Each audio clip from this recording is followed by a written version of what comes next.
Estados lógicos, y esto es importantísimo, ¿eh?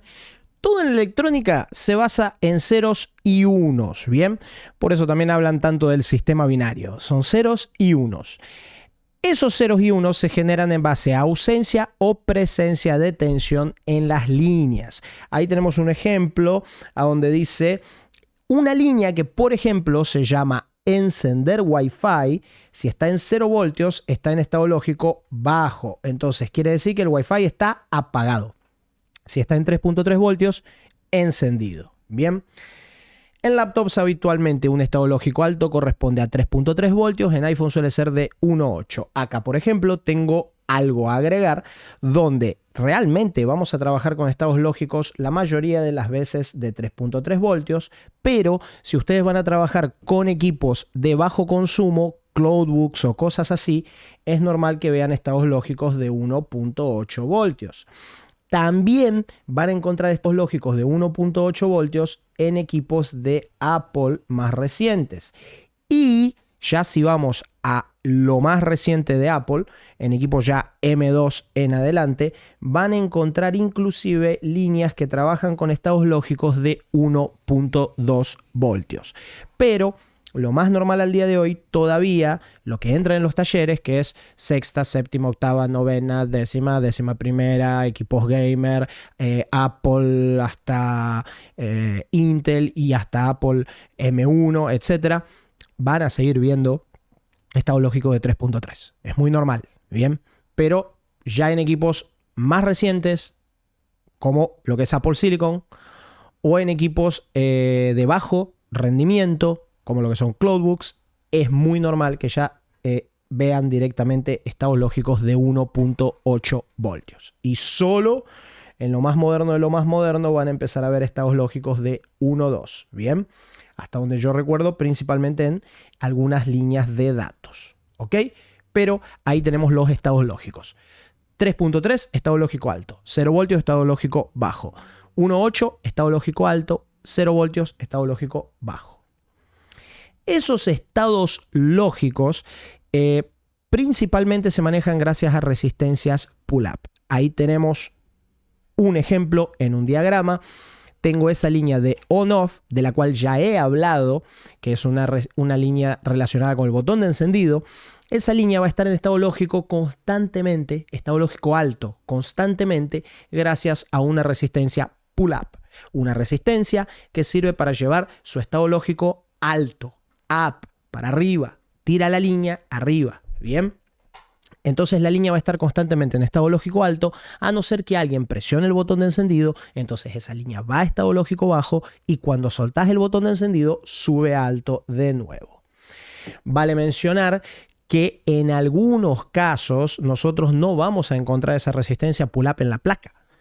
Por ejemplo, en iPhone vas a medir y vas a tener 1.8 voltios en el botón de encendido y si buscas dónde debería estar la resistencia pull-up, no está en la placa.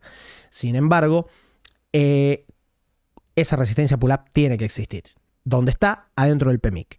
¿Cómo sé de eso? Punto 1. Ya hablamos de eso. Si yo no tuviera la resistencia pull-up, ¿qué va a pasar? En el momento, y esta imagen lo muestra bien, en el momento que yo conecte el botón de encendido a tierra, porque todos los aparatos se manejan así, conectando esa línea que en el iPhone, por ejemplo, tiene 1.8. Cuando yo presiono el botón de encendido, esa línea se va a tierra.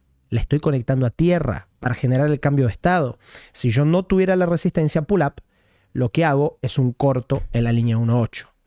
Por lo tanto, la resistencia pull-up existe. ¿Dónde está la pull-up? Y si no está afuera del integrado, está adentro del integrado.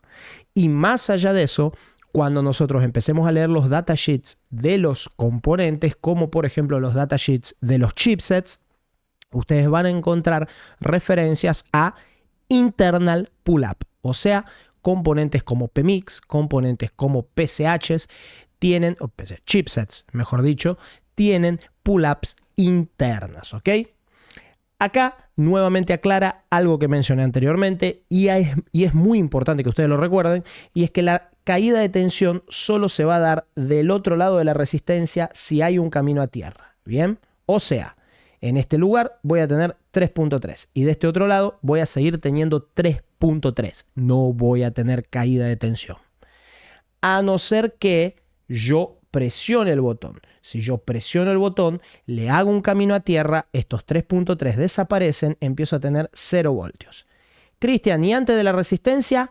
Sigo teniendo 3.3. La caída de tensión se da después de la resistencia, pero que eso recuérdenlo, memorícenlo, tatúenselo acá. La caída de tensión se da después de la resistencia. Eso es importantísimo para poder analizar circuitos más complejos que vamos a ver más adelante. Entonces, cuando yo tengo un camino hacia tierra, voy a tener una caída de tensión que se da después de la resistencia. Si yo no tengo camino hacia tierra, no tengo caída de tensión. Conceptos fundamentales. ¿Ok? Acá tienen otro ejemplo. Por ejemplo, cuando nosotros trabajamos con un diodo LED, es muy normal que nosotros trabajemos con una resistencia. ¿Por qué? El diodo LED, dependiendo del diodo, dependiendo de su color, de su tamaño, etcétera, puede trabajar con una tensión de, por ejemplo, 2 voltios. ¿Ok? Hay unos que trabajan con menos, otros que trabajan con un poquito más, pero un diodo LED, supongamos, trabaja con 2 voltios. X diodo LED. Bien, existen. Entonces, yo quiero alimentar ese diodo LED con un USB. ¿Qué se le hace? Se le pone una resistencia. Se calcula una resistencia en base al consumo del diodo. ¿Ok? Ley de Ohm. Ahora, cuando yo tenga el circuito cerrado, esa resistencia va a generar una caída de tensión. Los 5 voltios caen a 2, enciende el LED. Si el circuito está abierto, no va a haber circulación de corriente. Esto es lo mismo que les decía en la imagen anterior, que yo les decía, tiene que haber un camino hacia tierra. Si no hay camino hacia tierra, porque yo no presiono el botón, no hay caída de tensión. Nuevamente, ahí tienen el ejemplo del botón. Tengo que tener un camino hacia tierra. Si hay camino hacia tierra, se me genera una caída de tensión después de la resistencia. ¿Bien? Y ese es el principio de funcionamiento de una resistencia pull-up, digamos así, ¿no? Nuevamente, esto no es súper académico, esto no es algo que vaya a ser aprobado por una universidad de ingeniería electrónica, pero es una explicación perfectamente válida. La resistencia pull-up permite que la línea esté en estado alto y al mismo tiempo permite que generemos un cambio de estado cuando creamos un camino hacia tierra. Bien. Línea en estado alto porque no tengo camino hacia tierra. ¿Gracias a quién? Gracias a la resistencia pull-up. Línea en estado bajo cuando creamos el camino hacia tierra. No se genera un corto gracias a la resistencia pull-up. Ese es el sentido de todo esto. Esa sería la interpretación. ¿Ok? Como ya les dije anteriormente, nuestro controlador detecta que hubo un cambio de estado y reacciona acorde a ese evento.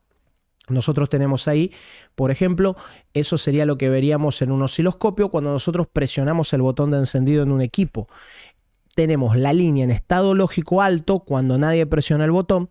Si presionamos el botón, cae a estado lógico bajo y cuando lo soltamos, sube a estado lógico alto nuevamente. ¿Bien? Entonces, las resistencias pull-up están directamente relacionadas con los estados lógicos. ¿Ok? Vamos a ir finalizando rapidito hablando un poco de características de una resistencia pull-up. Nuevamente, no es algo académico, simplemente es algo como para que ustedes empiecen a ubicarlas en los diagramas de manera más fácil. Son machetes, tips, digámosle así. Suelen estar asociadas a líneas de 1.8 voltios o 3.3 voltios, las resistencias pull-up. ¿Por qué? Porque están directamente relacionadas a los estados lógicos. Veremos grandes bloques de resistencias pull-up en los sectores de CPU y chipset. Eso lo aclaré porque algunos colegas a veces tienen dudas, dicen, ¿qué son todas estas resistencias en la página del CPU? Bueno, son bloques de resistencias pull-up. Bloques, lo que quiero decir por bloques son muchas resistencias pull-ups que hacen parte del procesador. ¿Ok? Están ahí para líneas del procesador. Habitualmente son de valores redondos, ejemplo 100K, 10K, 2.2. Una resistencia pull-up no cumple, aunque sin ella no va a funcionar la línea, digamos, pero no cumple una función tan precisa como otras resistencias que vamos a ver después, que son las que yo llamo de configuración. Entonces suelen ser de valores redondos, 100K, 10K, 2.2. ¿Por qué eso? Porque son resistencias baratas. ¿Entendés? Una resistencia de 100K es una resistencia barata. Después vamos a ver que existen resistencias de 99.7K. Eso no es una resistencia comercial, eso es una resistencia específica. Es una resistencia que para fabricarla sale muchísimo más cara. Sin embargo, una resistencia de 100K, de 10K, de 2.2 son resistencias de valores comerciales. Son resistencias que se fabrican aunque nadie las quiera comprar. ¿Por qué? Porque son los valores estándar. El fabricante fabrica, alguien la va a comprar. Pero cuando yo quiero una resistencia de 99,3K, no es un valor normal. Entonces tengo que llamar y mandar a fabricarla en muchas ocasiones. ¿Ok? Sale mucho más caro. Una resistencia pull-up es una resistencia barata. En su mayoría las veremos con una tolerancia del 5%. Nuevamente, una resistencia barata. Tiene una tolerancia relativamente alta. ¿Ok? No es una resistencia de precisión como las de 1% que ya vamos a ver. Ahí tenemos otro detalle para que puedan identificar una resistencia pull-up en laptops. Siempre cuando estemos hablando de líneas de datos I2C o SM-Bus o alguno de sus derivados, vamos a tener una línea de datos, una línea de clock. Esas dos trabajan en conjunto y forman una línea de comunicación, un bus de comunicación I2C. ¿Ok? Línea de datos, línea de clock. Esas líneas I2C o SM-Bus, que son básicamente lo mismo para nosotros, siempre van a estar trabajando con resistencias pull-up. Bien, ahí tengo dos resistencias pull-up que mantienen en estado alto las líneas de comunicación SM-Bus que están ahí en la imagen. ¿Ok? Hay un poquito de ejemplo de iPhone y ya en la próxima pasaríamos a pull-down. Corto el video por acá, bien, para que se hagan una pequeña idea de pull-up. Era este video y ahora vamos a hablar de pull-down. Cortamos y seguimos.